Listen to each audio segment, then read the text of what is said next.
Hey, welcome back to PCTV. I'm Alex Kerman. And I'm Sam Patterson. PCTV starts now. You should take it slow.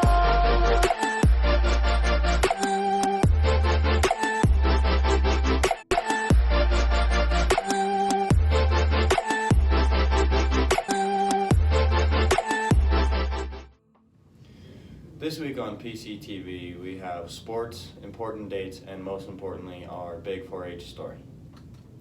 For school news, school pictures are this Monday, but seniors, remember your senior pictures will be going in the yearbook, not school pictures, so have fun with it.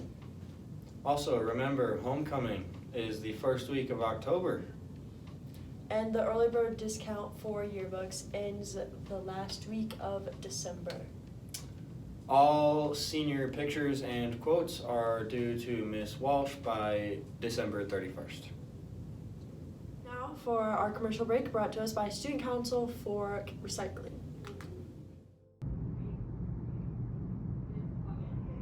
Hi, my name is Nikki Craver, and this year I'm the Executive Secretary, and here I'm going to tell you about this week's recycling. You know what?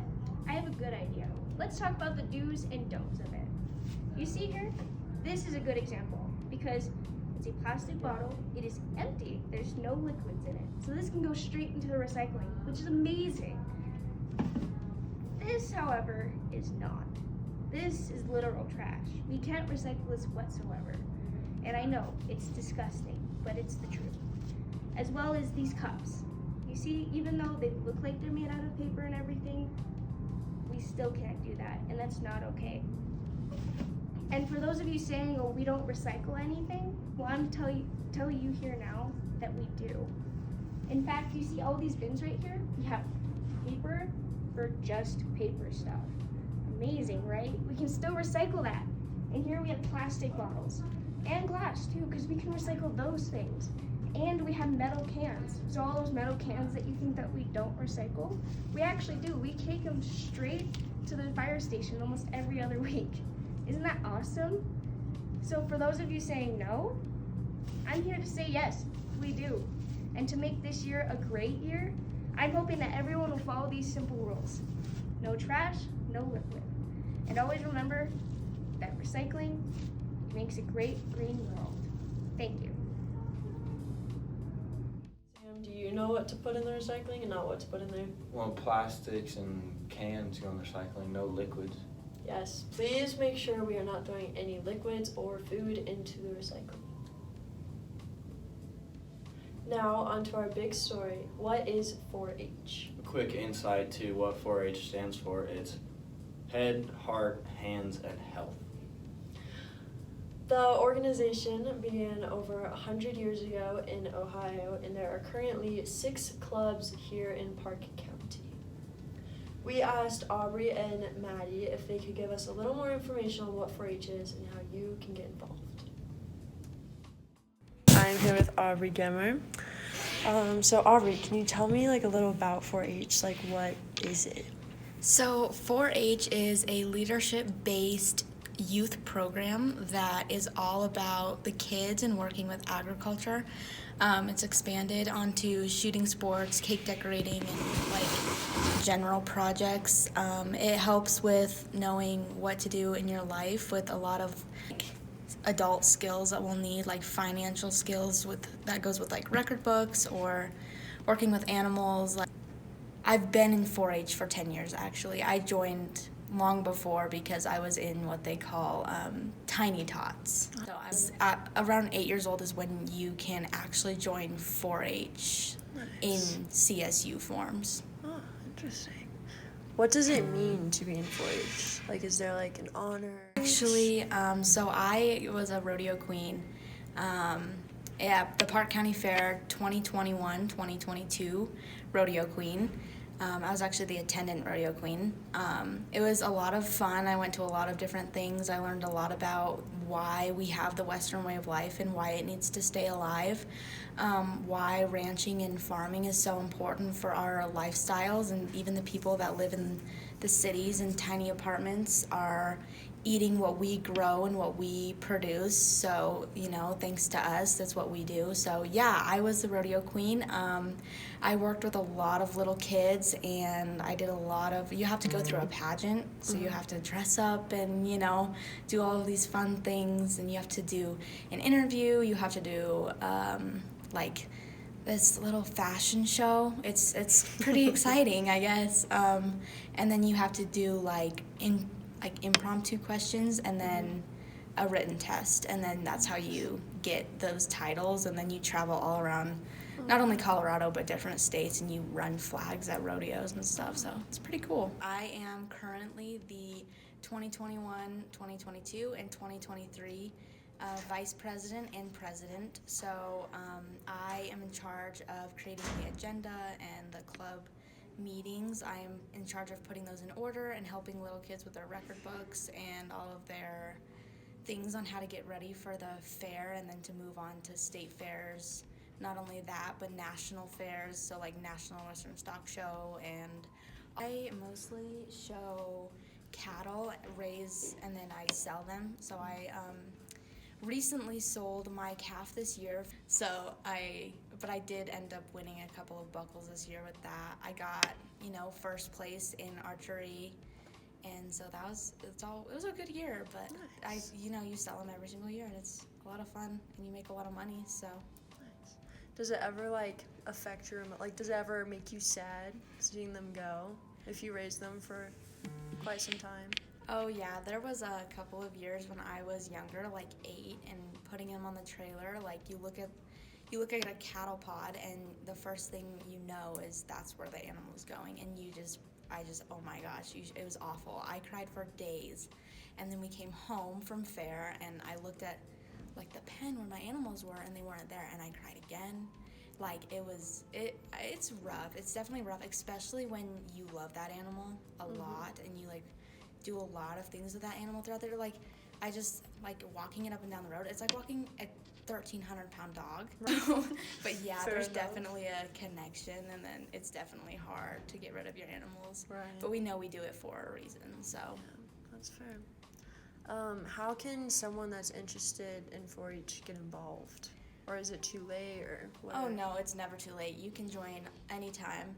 The enrollment ends in April of every year, and you have all year past that to join 4-H.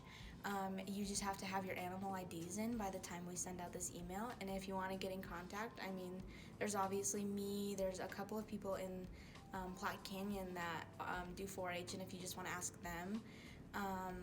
And then, just being an organizational leader as well. It's pretty easy. You can just call me, you can text me, you can talk to me. I promise I'm not scary, and I'll just give you what you need. You can even do a catch-a-pig if you've never heard about that program, or a catch-a-animal.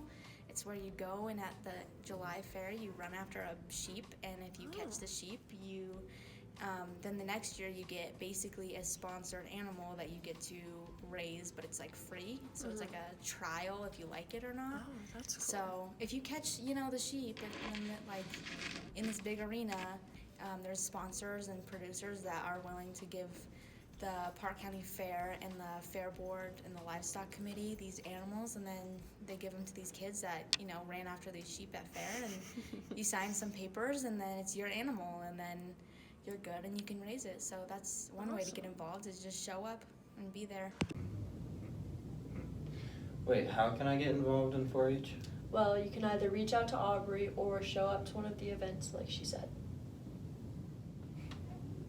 This week for sports, volleyball and softball both had games last night. Softball took the win, and volleyball put up a good game. As for football, there's a game at 7 p.m. in Center High School, and cross country has a meet on Friday at Colorado Springs. Volleyball goes against Bennett tomorrow at home, so show up. And softball has a game Saturday at Wellington, and another one the 31st at Inglewood. Senior Eiley Hardy gave us some insight on this year's volleyball team, and here's what she had to say. So how does this year's team compare to last year?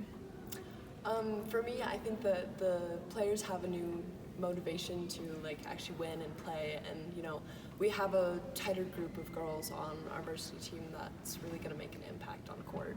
Yeah. We like don't fight as much, and we're like actually working as a team this year. Nice. Okay. Is it too late for people to join, and do you need experience? No. Absolutely not. Even trying. You can come in any time. You know, we don't have a lot of people like coming to tryouts. You know, it's more just like picking a position and you know cutting. So you can come in any time. You don't need experience. We're little, so we can take more numbers. Do you play volleyball for a club? I don't. No, you can do it like whenever you want. Like there are clubs, but we don't do it like as a group. How is the new head coach, and how has he impacted the program? Okay, guys. No, I'm just Yes, kidding. he's He's good. He's really great. You know, his experience is nice, and you know, his philosophy is interesting and different, which is what I think we needed for that extra push. Yeah, I think he's a good coach. He's definitely brought the team together more and like has helped us make a better step. Along with other sports, we have rugby with senior Liza Lineberry and junior Jeanette Bone, coached by Miller, the God. We asked some questions for the two players, and here's what they had to say. Alright, how do you guys think the team will be this year? I'm pretty confident in how we're doing so far. I mean, it's definitely going to be a lot harder with all of our seniors gone this year, but we have a new group of people that I'm pretty excited for, and we're feeling pretty confident. Yeah. Alright, when did you guys start playing? I've been to a few practices here and there, but this is the first year I'm going to be registering, so this is my first season actually playing. This is my 4th year of rugby. Okay, what is your guys' goal for this season? We've been working really hard on resilience as a team, which is just powering through all the hard stuff, especially when our conditioning and it's hot. But other than that, I think we really just need to focus on working together as a team and obviously improving our conditioning all the time. And then bringing up our confidence and stuff. Alright, and is it too late for our other people to join? No, you can join. Just talk to Miller. He's always in his room. It's never too late. Miller always wants more people, so. Yeah. Awesome. So basically, this season it's sevens is in the fall, which is 7 against 7 with 7-minute halves. And it's pretty lit.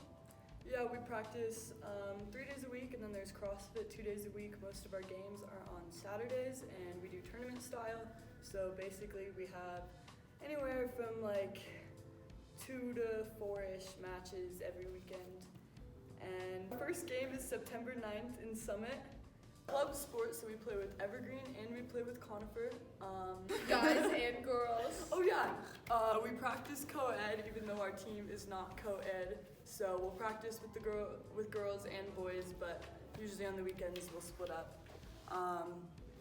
Rugby's a contact sport for chicks, which is pretty awesome, especially if you're feeling a little angry.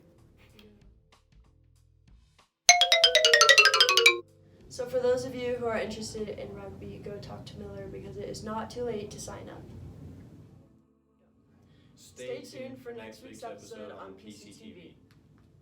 And now, our moment of Zen. And now our moment of Zen. And now, our moment of Zen. And now our moment of Zen.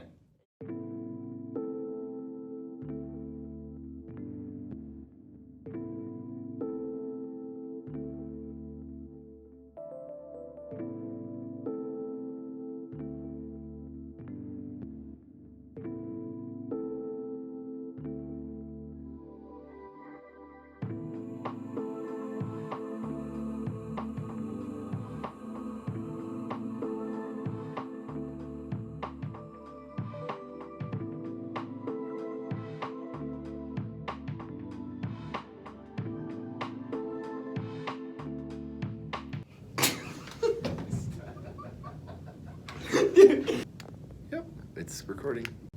Athletics. This can be our moment of Zen. I'm Alex Kitterman. And I'm Sam Patterson. PCTV starts now.